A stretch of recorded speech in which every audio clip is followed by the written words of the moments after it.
সরকারি কর্মচারীদের সম্পদ বিবরণীর তথ্য গোপনীয়তার স্বার্থে সিলগালা করা খামে কর্তৃপক্ষ বরাবর দাখিল করতে হবে। সম্পদ বিবরণী দাখিলের শেষ দিন ৩০ নভেম্বর। ১৭ নভেম্বর জনপ্রশাসন মন্ত্রণালয়ের এক চিঠিতে একথা বলা হয়েছে। দুর্নীতির লাগাম টানতে প্রতি বছর সরকারি কর্মচারীদের সম্পদের হিসাব দেওয়ার নির্দেশ দিয়েছে জনপ্রশাসন মন্ত্রণালয়। প্রতি বছর ৩১ ডিসেম্বরের মধ্যে হিসাব বিবরণী দেওয়ার কথা থাকলেও এবছর তা ৩০ নভেম্বরের মধ্যে দিতে বলেছে মন্ত্রণালয়।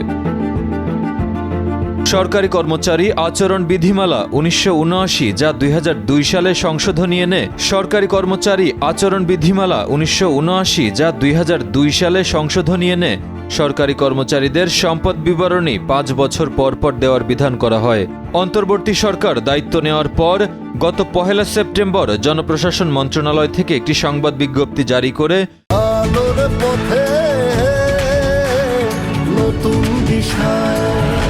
সরকারি কর্মচারীদের সম্পদ বিবরণী দাখিলের নির্দেশনা দেওয়া হয়।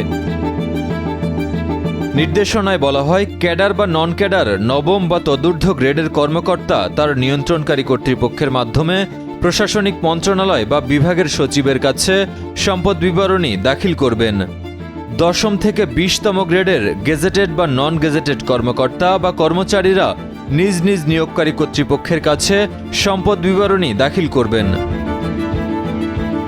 জনপ্রশাসন মন্ত্রণালয়ের নির্ধারিত ছকে সম্পদ বিবরণী দাখিল করতে বলা হয় নির্দেশনায়।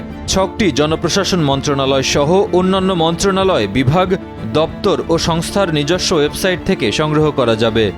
তবে গোপনীয়তার স্বার্থে সম্পদ বিবরণী সিলগালা করা খামে সংশ্লিষ্ট কর্তৃপক্ষের কাছে জমা দিতে বলা হয়েছে। মাহিম মুস্তাফিজ, কালের কণ্ঠ।